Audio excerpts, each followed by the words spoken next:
Mi nombre es João, y aunque hoy me ven como un anciano de 80 años, la verdad es que nací de nuevo hace apenas unos meses.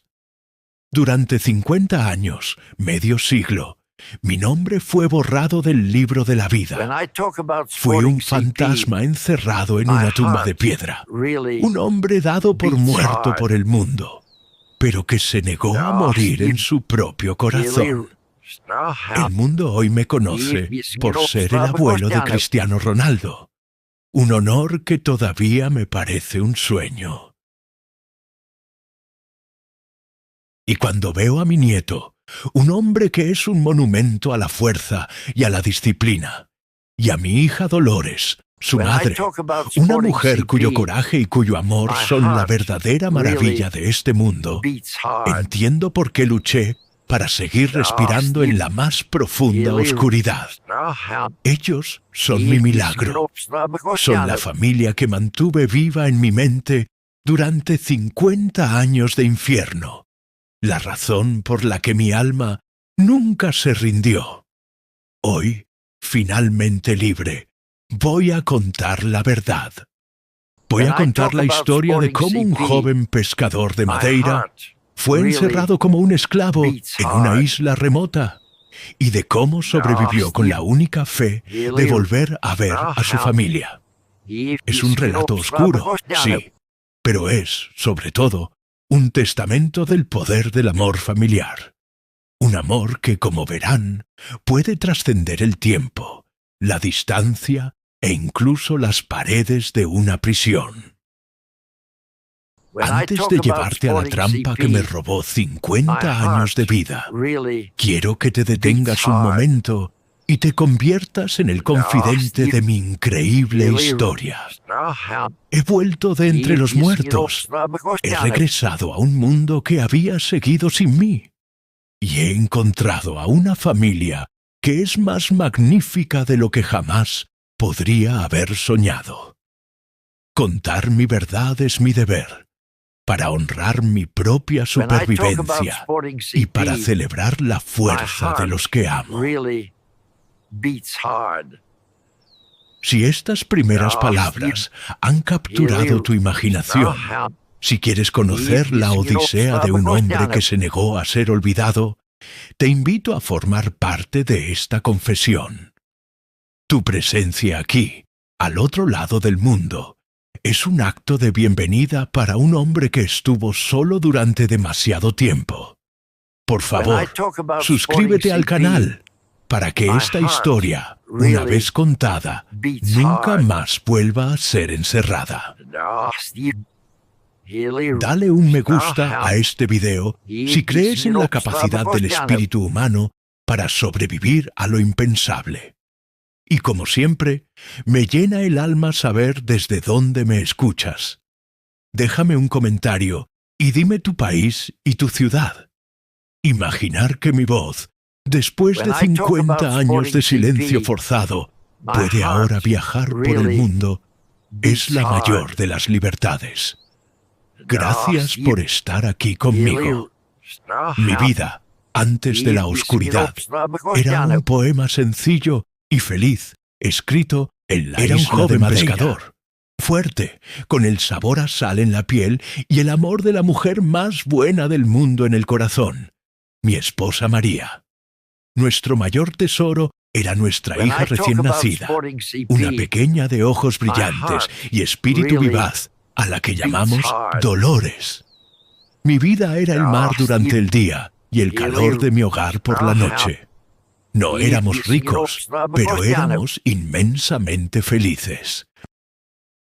Mi sueño era simple: trabajar duro en mi pequeño barco de pesca, ahorrar lo suficiente para comprar una casa más grande y ver crecer a mi hija sana y feliz. Era todo lo que un hombre podía desear. Un día, junto con dos compañeros de mi pueblo, decidimos emprender un viaje de pesca más largo de lo habitual. Habíamos oído historias de grandes bancos de atún cerca de las Islas Canarias, una zona rica pero peligrosa por sus corrientes impredecibles. La promesa de una gran captura que podría asegurar el futuro de nuestras familias durante un año entero fue una tentación demasiado grande. Recuerdo perfectamente la despedida en el muelle. Abracé a mi María y le prometí que volvería en 2 semanas, con las bodegas llenas y los bolsillos también. Besé la frente de mi pequeña Dolores, que dormía en los brazos de su madre, y le susurré que su padre era el marinero más valiente del mundo. Esa imagen, la de mi mujer y mi hija juntas en el muelle, se convertiría en el único recuerdo que me mantendría cuerdo durante los siguientes 50 años. Los primeros días de navegación fueron buenos. El tiempo era favorable y la pesca abundante. Pero al acercarnos a las aguas canarias, el mar cambió. Una tormenta de una violencia inaudita, una de esas tormentas traicioneras que nacen de la nada en el Atlántico, nos engulló. Nuestro pequeño barco, valiente pero insignificante ante la furia de la naturaleza, fue sacudido como una cáscara de nuez. Una ola gigantesca partió nuestro mástil y quedamos a la deriva, sin gobierno, a merced de la tormenta. Luchamos durante toda una noche, pero al amanecer, el barco, herido de muerte, comenzó a hundirse. Logramos lanzar una pequeña balsa salvavidas al agua justo antes de que el barco fuera tragado por el mar. Mis 2 compañeros y yo nos aferramos a esa balsa, viendo cómo nuestro sustento y nuestra conexión con el mundo desaparecían bajo las olas. Pasamos días a la deriva, bajo un sol implacable, con el agua y la comida escaseando. Y entonces, cuando ya habíamos perdido casi toda esperanza, avistamos tierra. No era Madeira, era una de las islas más pequeñas y remotas del archipiélago canario, una masa de roca volcánica y vegetación escasa. Con nuestras últimas fuerzas remamos hacia ella, creyendo que habíamos encontrado la salvación. No podíamos saber que estábamos remando directamente hacia una prisión de la que no saldríamos en medio siglo. La isla a la que llegamos exhaustos y medio muertos de sed no era un refugio, sino la telaraña de una araña.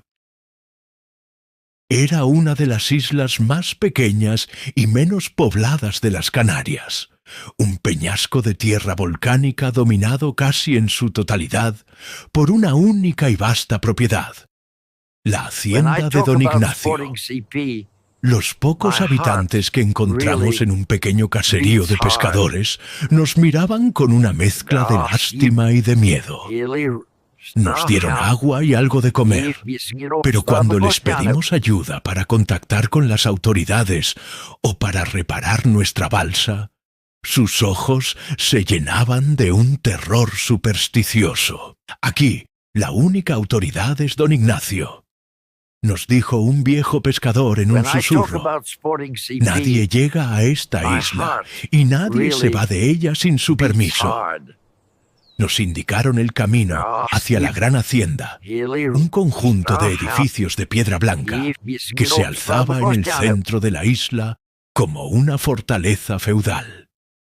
Al llegar, fuimos recibidos por hombres armados con escopetas, capataces de rostro adusto que nos trataron con una desconfianza hostil. Nos llevaron ante él, ante Don Ignacio. Era un hombre mayor, de cabello blanco y ropas impecables, pero con unos ojos negros y sin fondo, los ojos de un depredador. Nos escuchó contar nuestra historia del naufragio con una paciencia casi aburrida. Para nuestra sorpresa, se mostró hospitalario. Ordenó que nos dieran comida caliente, ropa limpia y un lugar para dormir.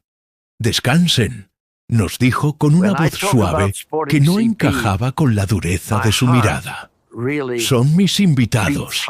Mañana hablaremos de cómo pueden volver a casa. Esa noche, por primera vez en semanas, dormimos en una cama, bajo un techo.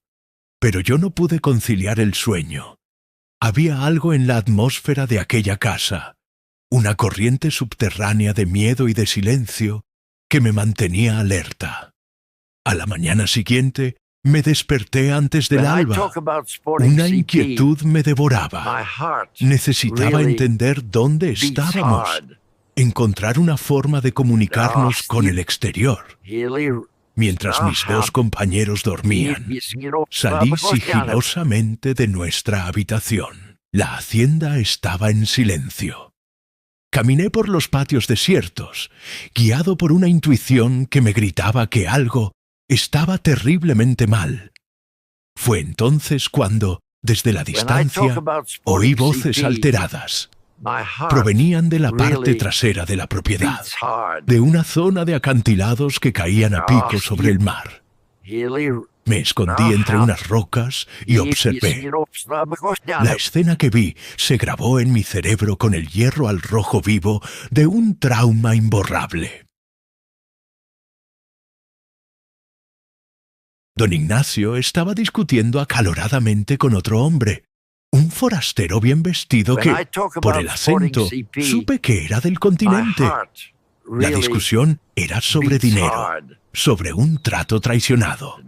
Y de repente, en un movimiento rápido y brutal, vi a don Ignacio empujar al otro hombre. Lo empujó con todas sus fuerzas. El hombre perdió el equilibrio. Sus brazos se agitaron en el aire buscando un agarre inexistente, y con un grito que fue cortado por el rugido de las olas, desapareció en el abismo. Me quedé paralizado, el aire congelado en mis pulmones. Había presenciado un asesinato a sangre fría. El pánico se apoderó de mí y cometí un error. Al intentar retroceder sin hacer ruido, pisé una rama seca. El crujido sonó como un disparo en el silencio de la mañana. Don Ignacio se giró y sus ojos negros se clavaron en los míos.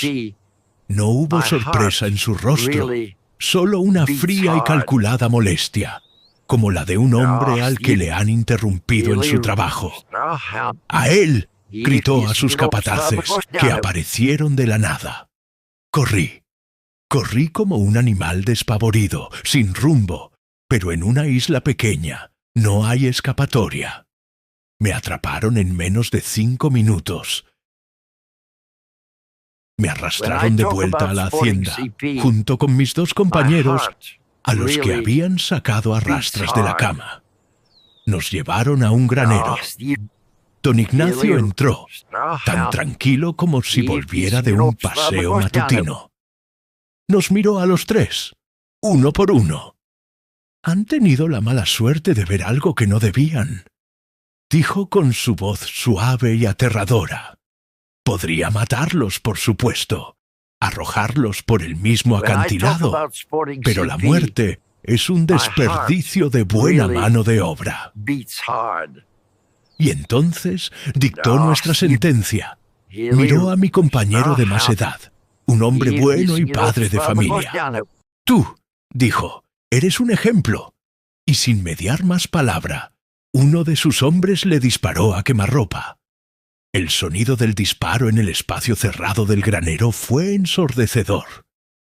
Mis gritos se ahogaron con los de mi otro compañero. Don Ignacio nos miró, impasible ante el horror. Él es un ejemplo de lo que pasa cuando alguien se convierte en un problema para mí, dijo. Ustedes dos, en cambio, serán un ejemplo de mi generosidad. Y entonces nos explicó nuestro destino. Nos iba a encerrar, nos iba a borrar del mundo. Nos convertiríamos en sus esclavos personales, encerrados en un lugar del que nunca saldríamos, trabajando para él hasta el fin de nuestros días. Era un castigo mucho más cruel que la muerte. Nos estaba condenando a una vida de la nada. Nos llevaron a la parte más remota de la isla, a una antigua cantera abandonada. Y en la base de una de sus paredes de roca había una puerta de hierro macizo. Abrieron la puerta y nos arrojaron dentro, a una cueva excavada en la roca. Era una tumba. La puerta se cerró con un estruendo metálico que fue el sonido del fin de mi mundo. La oscuridad era total, absoluta. Me quedé allí, en el suelo frío y húmedo, y por primera vez lloré. Lloré por mi compañero muerto. Lloré por mi propia vida robada. Pero sobre todo, lloré por mi familia. Lloré por mi esposa, que se convertiría en viuda. Y lloré por mi hija Dolores, mi pequeña, que crecería sin padre.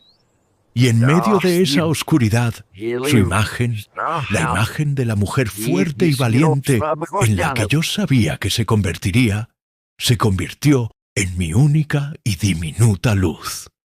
Juré que sobreviviría. No sabía cómo, pero juré que aguantaría, que resistiría, que mantendría viva la llama de mi humanidad en honor a ellas. Mi cuerpo había sido encerrado, pero mi corazón, mi amor por mi familia, seguía siendo libre.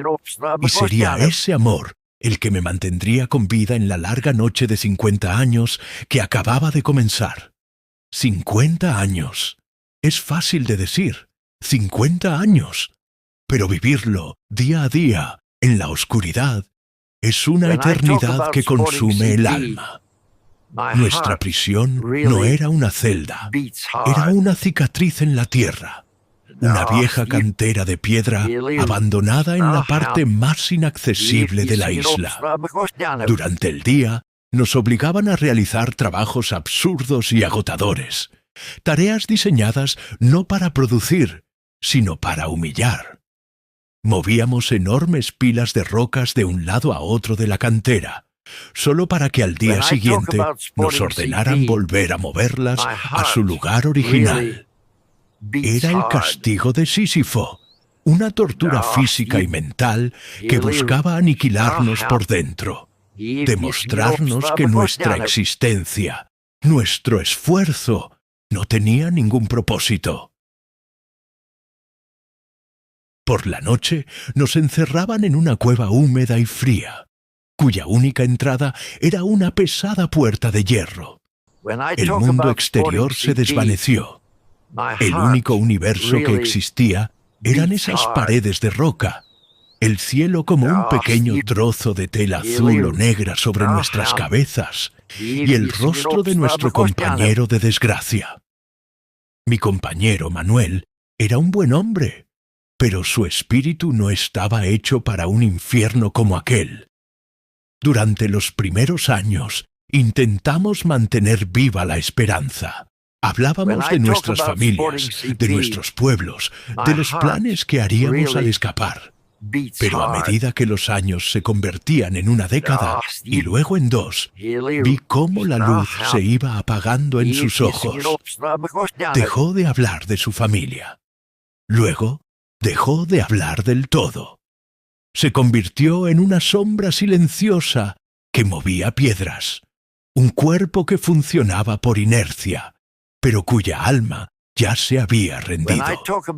Murió una noche, durante el 15º año de nuestro encierro. Simplemente se durmió y no volvió a despertar. Los guardias se llevaron su cuerpo sin una palabra, como si retiraran una herramienta rota. Y a partir de ese día, mi soledad fue absoluta. Fui el único prisionero del rey de la isla. Y fue en esa soledad total donde comenzó mi verdadera batalla. La batalla por no volverme loco, por no seguir el camino de Manuel. Y en esa batalla, mi única arma, mi único ejército, fue mi familia. Mi familia, a la que no podía ver ni oír, pero que vivía en mi mente con una claridad y una fuerza que ninguna pared de roca podía contener. Me impuse una disciplina de hierro. Cada día, en la oscuridad de la cueva, realizaba un riguroso ejercicio físico. Flexiones, sentadillas, corría en el sitio durante horas. Tenía que mantener mi cuerpo fuerte, no solo por la necesidad de sobrevivir al trabajo, sino como un acto de desafío.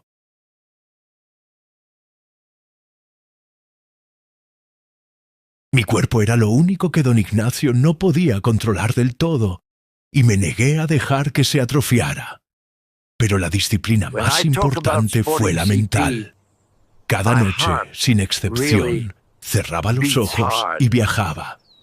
Volvía a mi hogar en Madeira. Me sentaba a la mesa con mi esposa, María. Revivía nuestras conversaciones, el sonido de su risa, el tacto de su mano. La mantenía viva en mi memoria con un detalle tan vívido que a veces, al despertar, me sorprendía no encontrarla a mi lado. Pero mi ejercicio más sagrado era ver crecer a mi hija, Dolores. En mi mente, ella no se quedó congelada como la bebé que dejé. La hice crecer conmigo. La imaginé dando sus primeros pasos, diciendo sus primeras palabras. La vi ir a la escuela, con su mochila a la espalda, y sentí el orgullo de un padre en la distancia. La vi convertirse en una adolescente, y luego en una mujer. Y la mujer que imaginé era la mujer en la que sabía que se convertiría, porque llevaba la sangre de su madre y la mía, valiente, de una integridad inquebrantable.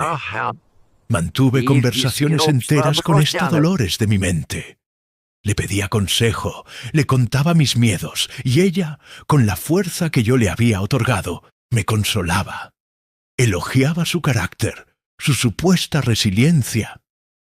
«Eres una mujer increíble, hija mía», le susurraba a la oscuridad de la cueva.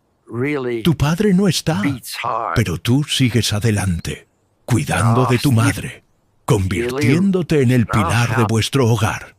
Estoy tan orgulloso de ti». Este ritual diario no era una locura. Era mi ancla a la cordura. Era mi forma de seguir siendo un esposo y un padre, a pesar de mis cadenas. Y entonces, cuando en mi cronología mental Dolores ya era una mujer joven, empecé a soñar con mi nieto, con Cristiano. En mi mente, él nació. Vi a mi hija sostenerlo y sentí una oleada de amor de abuelo que trascendía las paredes de mi prisión. Lo vi crecer en mi imaginación. Lo vi heredar la fuerza de su madre, su determinación. Y, por supuesto, lo vi con un balón en los pies. Me convertí en su entrenador fantasma. Imaginaba sus partidos, celebraba sus goles imaginarios, le daba consejos tácticos en mis soliloquios. Elogiaba su talento, su disciplina, su carácter. Él era la prueba, en mi universo interior, de que nuestro linaje no había sido derrotado. De que, a pesar de mi ausencia, el espíritu de nuestra familia, un espíritu de lucha y de honor, seguía vivo y florecía. Don Ignacio envejeció. Sus visitas, que al principio eran frecuentes y llenas de un regodeo sádico, se fueron espaciando. Lo veía cada vez más encorvado, su paso más lento. Yo, en cambio, a pesar de mis canas y de mis arrugas, mantenía mi cuerpo fuerte y mi mente afilada. Estaba ganando la batalla del tiempo. Él se consumía en su riqueza y su soledad. Yo me alimentaba del amor inagotable de una familia que vivía en mi corazón. 50 años, una vida entera. El mundo exterior se había convertido en un mito, una leyenda, pero el mundo interior que había construido, el amor por mi hija y mi nieto, era más real para mí que las piedras que me rodeaban. No sabía si alguna vez saldría de allí, pero sabía una cosa: no me habían vencido. Había sobrevivido. Y lo había hecho gracias a la fuerza de una familia a la que ni el tiempo ni la distancia habían podido arrebatarme.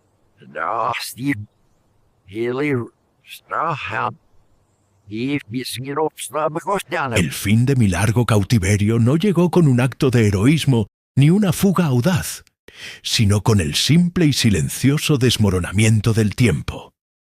Don Ignacio, el tirano de mi vida, era, después de todo, un simple mortal. Sus visitas, que se habían vuelto las de un anciano decrépito, cesaron por completo. Durante meses, el único contacto que tuve con el mundo exterior fue la figura silenciosa de un guardia que me dejaba la comida una vez al día y se iba sin decir palabra. Y entonces, un día, la comida dejó de llegar. Pasó un día, y luego otro. El hambre, un viejo conocido, volvió a visitarme. Pero esta vez venía acompañado de un miedo nuevo y más terrible que el de la propia muerte. El miedo a ser olvidado, a morir lentamente en esa cueva, y que mi cuerpo no fuera descubierto jamás, convirtiendo mi tumba secreta en una tumba eterna. Estaba solo. Mi compañero de desgracia, Manuel, había muerto hacía décadas.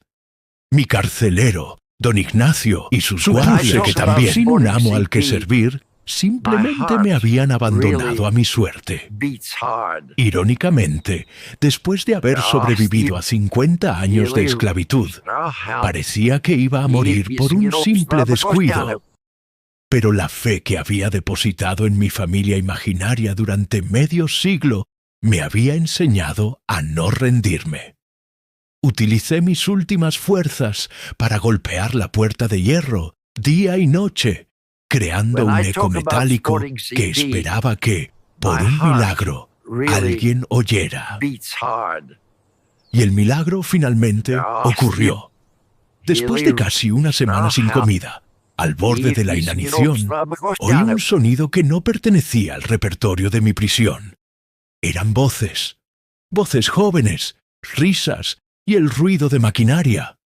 Al principio, creí que era el delirio del hambre, pero las voces se hicieron más fuertes. Oí a alguien forcejeando con la maleza que había crecido durante décadas alrededor de mi celda. Y entonces oí una voz clara y joven decir: «¿Y esta puerta? No figura en ninguno de los planos». Se hizo el silencio. Y luego, el sonido de alguien golpeando el hierro oxidado. «¡Hay alguien dentro!», gritó otra voz, llena de una incredulidad asustada. Golpeé la puerta con todas mis fuerzas. Y ellos respondieron. Durante horas los oí trabajar, luchando contra un cerrojo que llevaba 50 años sellado.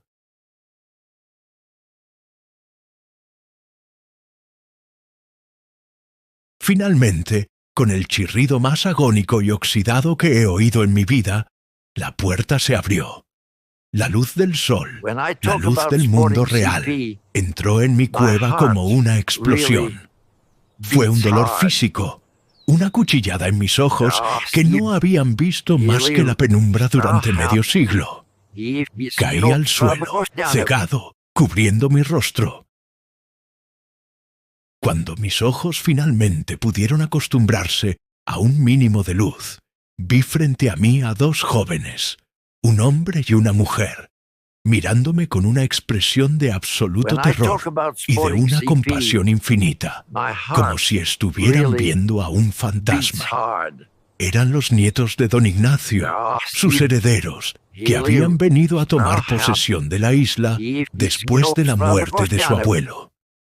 No sabían nada de mi existencia. Habían encontrado mi prisión por casualidad. Mi liberación fue mi renacimiento. El mundo al que volví no era el que yo había dejado.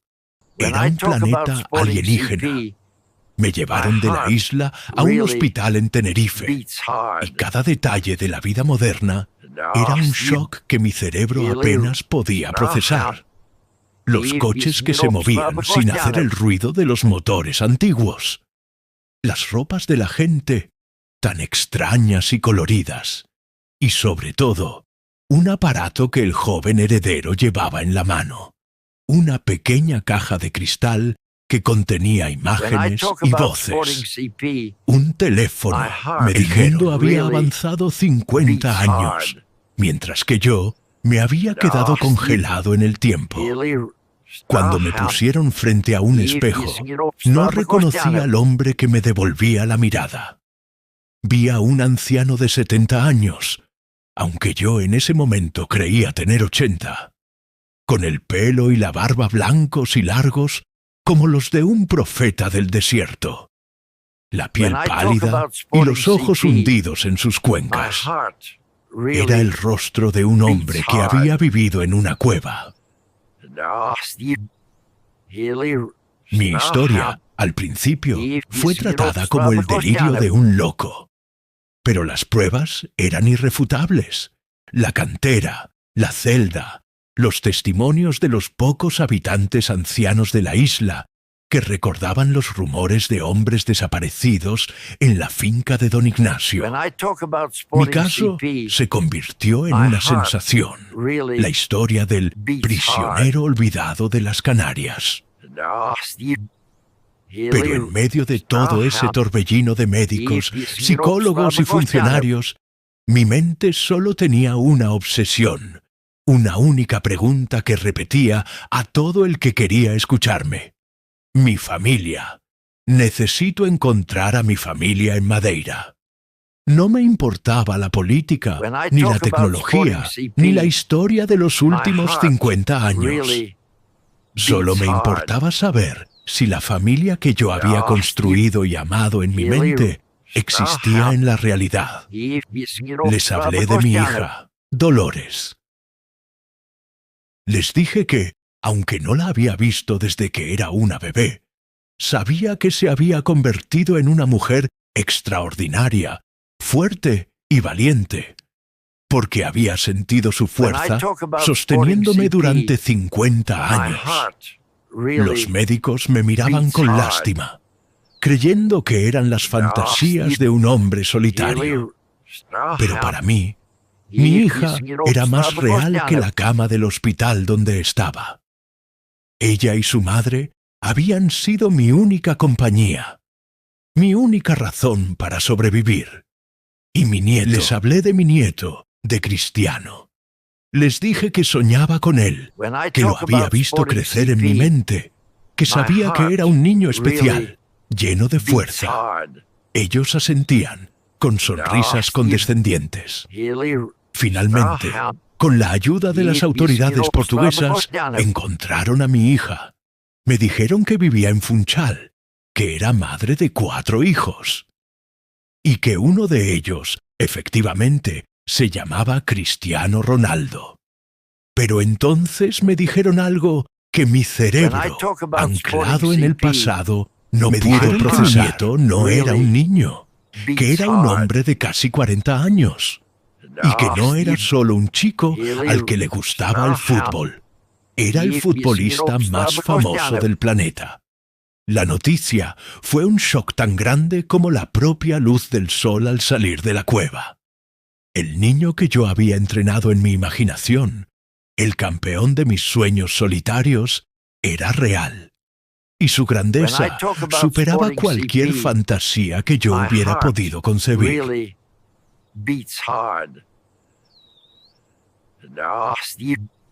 El viaje en avión de vuelta a Madeira, mi primer viaje en avión, fue un sueño.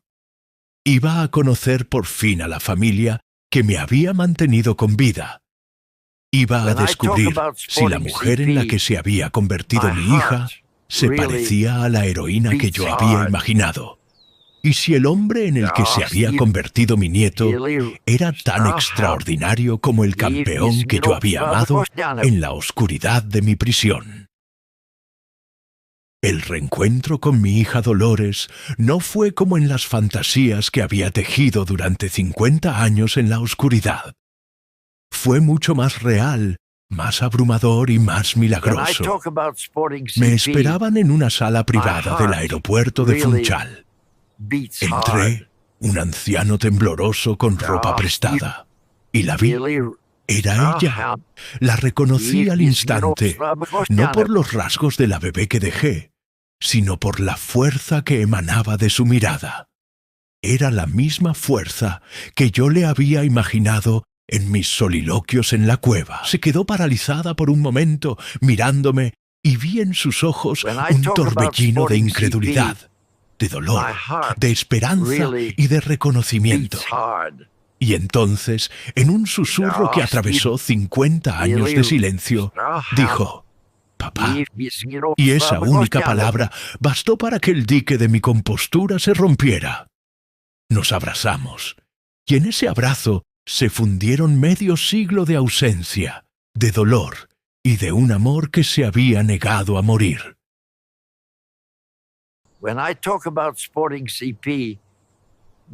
Lloramos, no por la tristeza del tiempo perdido, sino por la abrumadora alegría de un milagro que desafiaba toda lógica. Ella, mi hija, la mujer fuerte y valiente que yo había soñado, era real. Y era aún más increíble de lo que mi mente solitaria había podido concebir. Su entereza, su capacidad para liderar a su familia a través de tantas dificultades, su bondad. Es una mujer excepcional, un verdadero pilar, y mi orgullo por ella es el sentimiento más grande de mi vida. Y entonces conocí a mi nieto. Conocer a Cristiano Ronaldo por primera vez no es como conocer a un futbolista o a una celebridad. Es como encontrarse de frente con una fuerza de la naturaleza. Entró en la sala un hombre que irradiaba un poder y una confianza que parecían llenar la habitación. Pero cuando sus ojos se encontraron con los míos, no vi al ídolo mundial. Vi al niño que había imaginado en mi celda. Vi el mismo fuego, la misma determinación, la misma alma indomable. Y en el abrazo de ese hombre, que era mi sangre, sentí el final de mi largo viaje. Había llegado a casa. En los días y semanas que siguieron, nos dedicamos a la tarea imposible de reconstruir un puente sobre un abismo de 50 años. Yo les conté mi historia, los horrores de la isla, la soledad, y cómo la memoria de ellos había sido mi única salvación. Y ellos me contaron la suya, una historia de lucha, de superación, de una familia que, a pesar de la pobreza y de las dificultades, nunca había perdido la fe ni la unidad, gracias al liderazgo de su matriarca, mi hija Dolores. Escuchar sus historias me llenó de una admiración infinita. Y al ver el carácter de mi nieto, su disciplina, su respeto y, sobre todo, su inmenso amor y lealtad a su madre y a su familia, comprendí que no había llegado a una familia rota, sino a la familia más fuerte y unida que se pueda imaginar. La noticia de mi regreso y de mi historia fue, como decía el título de esta confesión, una conmoción para el mundo. Pero para nosotros fue una sanación. Fue la pieza que faltaba en el rompecabezas de nuestras vidas. Fue Cristiano, mi nieto, quien insistió en que contara mi historia públicamente. «Abuelo», me dijo, con una sabiduría que va más allá de su edad, «tu historia no es una historia de sufrimiento. Es la historia de la victoria del espíritu humano. Es la historia del poder del amor de una familia. Y es la raíz de mi propia historia. El mundo admira mi fuerza, pero necesitan saber de dónde viene. Viene de ti. Viene de la abuela. Viene de mi madre. Tu historia es nuestro mayor trofeo. Estoy aquí hoy, contando esta verdad increíble. No para que sientan lástima por mí, sino para que sientan admiración por mi familia. Para que, cuando vean a mi hija Dolores, vean a una mujer cuyo coraje silencioso ha sido la base de todo. Y para que, cuando vean a mi nieto Cristiano en un campo de fútbol, no vean solo a un atleta, vean a un milagro. El nieto de un hombre al que le robaron 50 años de vida, pero cuyo espíritu nunca pudieron encarcelar. Vean al hijo de una mujer que es la personificación de la resiliencia. Vean a un hombre que compite con la memoria de un abuelo que luchó solo en la oscuridad. Un hombre que ha convertido el legado de supervivencia de su familia en un imperio de gloria. Mi relato oscuro ha terminado. He sido liberado de mi prisión de piedra y de mi prisión de silencio. He perdido 50 años, sí, pero he ganado una familia cuyo valor es incalculable. Y he vivido para ver al niño de mis sueños solitarios convertirse en el rey del mundo. Y esa es una recompensa por la que cada segundo de mi sufrimiento ha valido la pena.